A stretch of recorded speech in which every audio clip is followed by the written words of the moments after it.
We'll guide you through how to use Vercel for free hosting. If you find this helpful, consider subscribing and liking the video. First, go to the Vercel website by typing vercel.com in your browser's address bar and hitting enter. Once you're there, click on the Sign Up button at the top right corner of the page.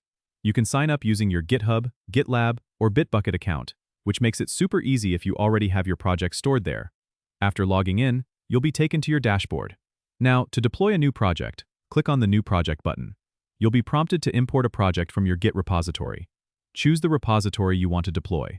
Vercel will automatically detect the framework you are using, whether it's Next.js, React, Vue, or others, and set up the build settings accordingly. Just review the settings and click Deploy. Vercel then takes care of the rest by building and deploying your project. Once it's completed, you'll receive a confirmation with the URL where your site is live. You can manage your deployments and view analytics right from the dashboard.